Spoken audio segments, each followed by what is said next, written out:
Hello, hello, hello. This is Fredo and welcome back to Halethorn Zoo episode 4. And today we're building a gorilla habitat. Let's get into it. If you've been following the series, I think you've already noticed that I'm building the zoo around the hub of staff buildings in the middle. This means that when I'm done, I'm gonna cover all the staff buildings up, and we're gonna have a nice little hub from where all the staff can work, and you won't see that ugliness after I'm done. Here I'm building a path around the habitat because I wanted kind of to build a gorilla adventure. People could now walk around the habitat and look at it from different angles. And yeah, by the end you'll see what I mean. It was mostly just trying to get some more interactivity into the zoo. Give them a different way of viewing it, just from one side, but maybe around and up. And you'll see by the end. We're gonna make a nice mountain here.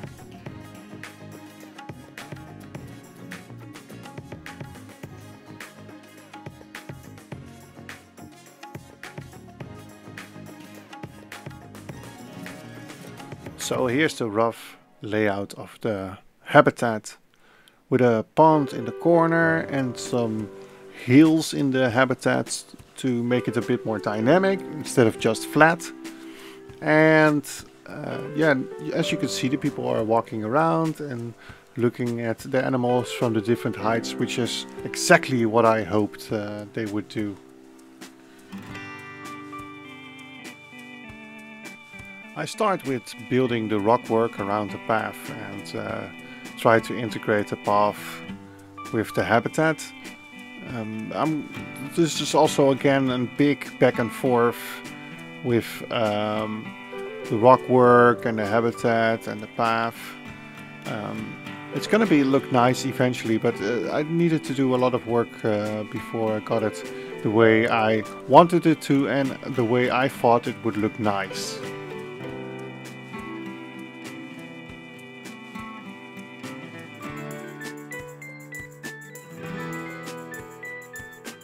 I first started with a small overhang from the path, but there wasn't enough coverage for the gorillas to be happy. So eventually I started removing it and just started to make a bigger overhang that could be used as hardcover for the gorillas.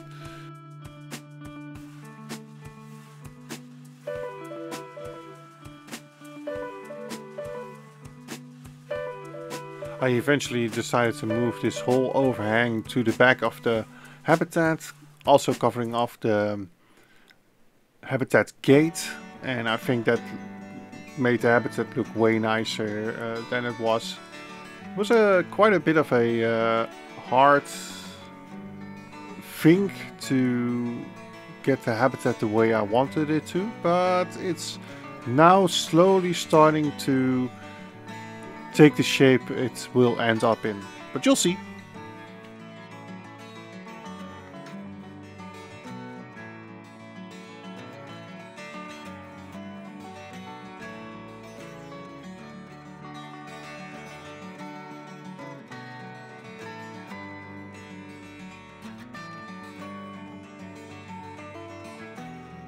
I wanted a fun little peek through in the rock to watch the gorillas. Something that kids would like, you know, low to the ground. You can look at the gorillas, and that's why I use these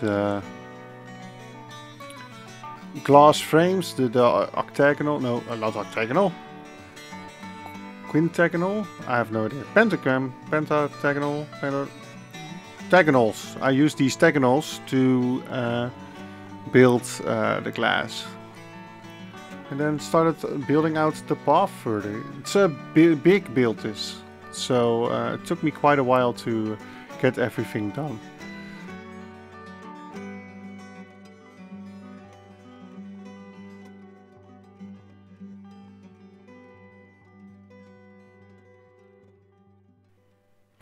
Up top I did a bigger glass area that needed to be built. Real observation area, so to say. And it works. People are liking it. And eventually I decided to make it even a bit more adventurous.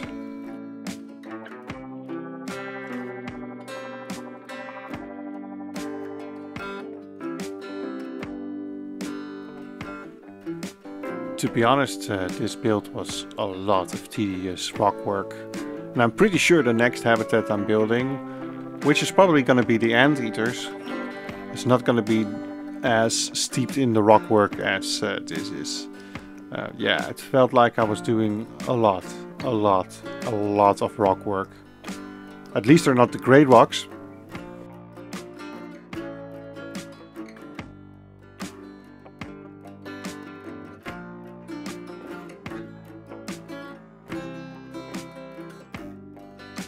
And here I am setting up the room for the waterfall. The first little weenie of this habitat, so to say. I thought it would look nice if the waterfall would go in front of the glass and fall down. So that's what I'm working on here.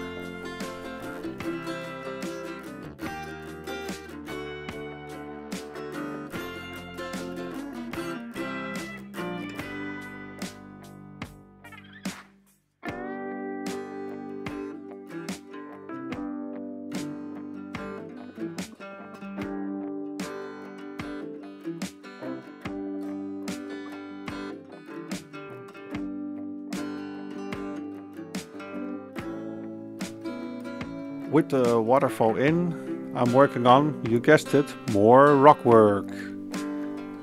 Oh, I can't see another rock anymore after this episode. The next episodes are just gonna be plants, a lot of plants. I'm working on the river here, putting in more, yes, rocks, and making a nice little stream down the habitat. I put in some green rocks because they look a little bit like different rocks and gives the idea that there's moss patches growing. But again, more rocks. Last night I dreamt about rocks.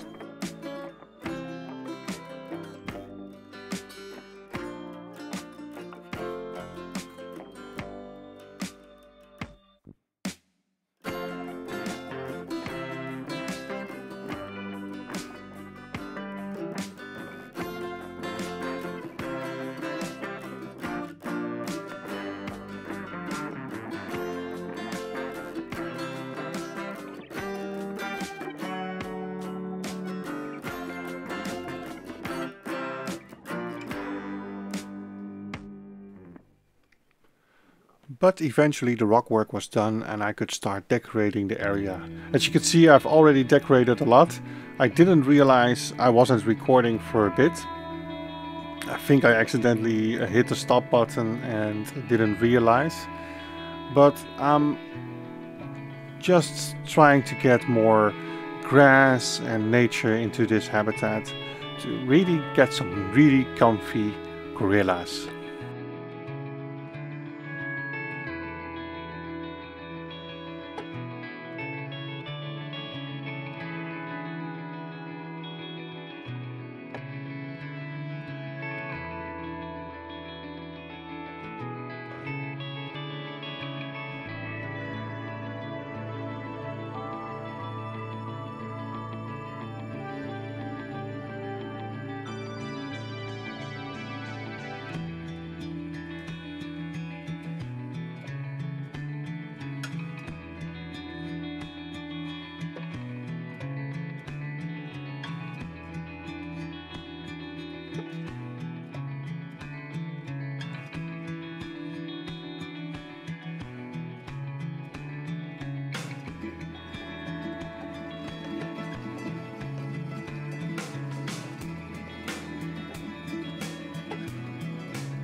Just to spice things up for a bit, I did more rock work to get the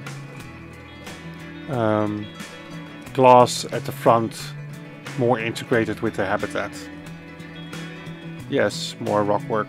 But it was a quick job to make it look nice. I also raised up the height of the glass with the rocks, so our gorillas definitely won't escape. And then I thought it was boring at the backside. It was really flat, so I thought I'd make this into more of a mountain for the background, and that's what you can see me doing here.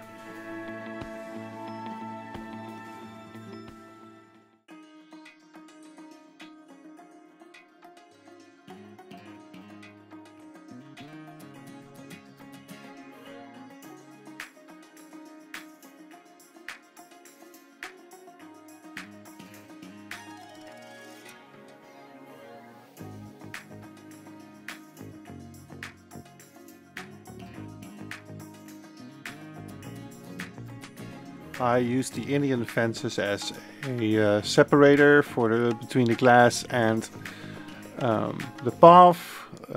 I think that helps a lot of the times.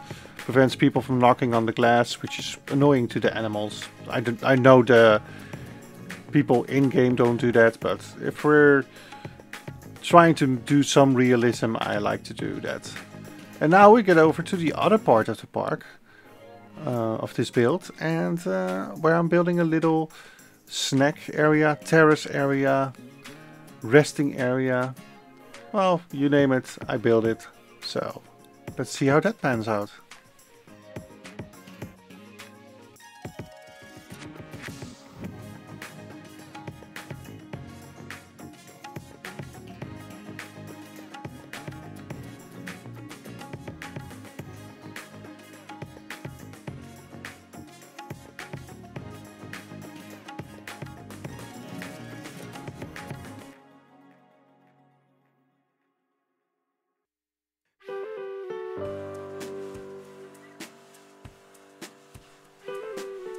Eventually I changed the bright red colors of the tiles in a later stage.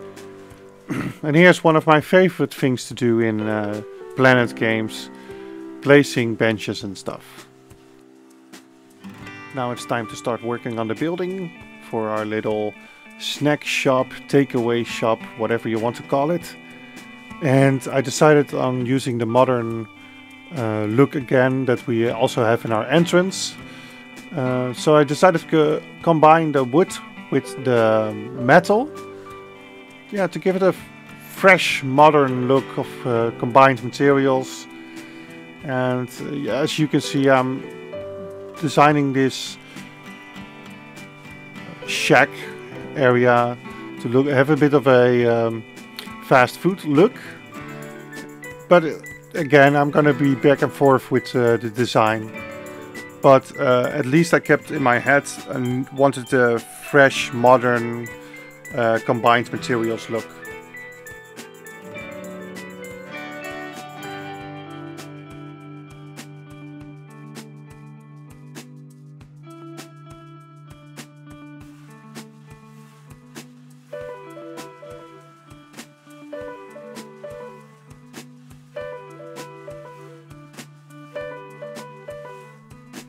I'm not much of an interior designer in these games, but I thought I'd bring back the bamboo, put in a door to suggest the kitchen is behind that, and just close off our whole snack bar, I would guess. And here's the first hint of the colors of our zoo. Green, but also yellow, green-yellow. That's going to be the colors of Halethorn Zoo. I decided I just like that combination. I don't know, it's something. In here I'm trying to get some glass work in, and eventually decide to take the modern glass with the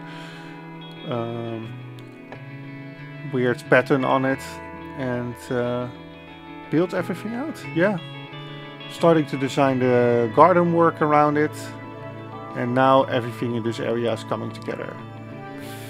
Finally, I think get rid of that ugly red color, yes. And make sure our glass roof won't crash down by putting in some supports. And now I get connect the area a bit together. I get our Indian fence again, and yeah, try to build everything out. Make sure people can sit dry by taking our glass roof from the snack bar and also placing it over the tables. And now I'm doing nature work. Lots of nature work, by the way. I like combining just different plants in there that could be native to the area. I've decided to do North American plants in this case. Because outside of the habitats, I'm trying to just make all the plants fit the area that this zoo might be in, and I think it's in a North American zoo for now. That's what I have in my head.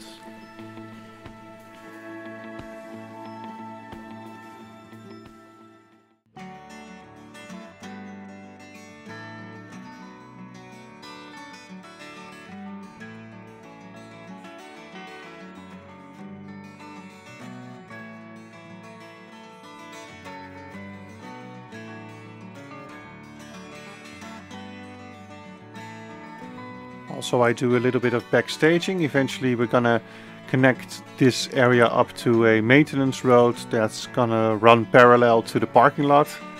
So I thought I might as well put already some backstaging in, so that can fit too. And here's our little eatery. All done. A nice cozy area, I think, with the nature around it. Which also gives a hint for how I am gonna work the nature around the zoo. And of course, on the other side, there is our gorilla habitat. With hopefully happy gorillas in a nice cozy habitat. With lots of nature, lots of ways to play, our big waterfall and mountain in the back. And that was episode 4 of Halethorn Zoo. If you liked what you see, maybe like the video. Or subscribe. And remember, I always stream this zoo on Twitch as well, so you can see me build it in slow motion. And for now, I'm gonna say bye bye.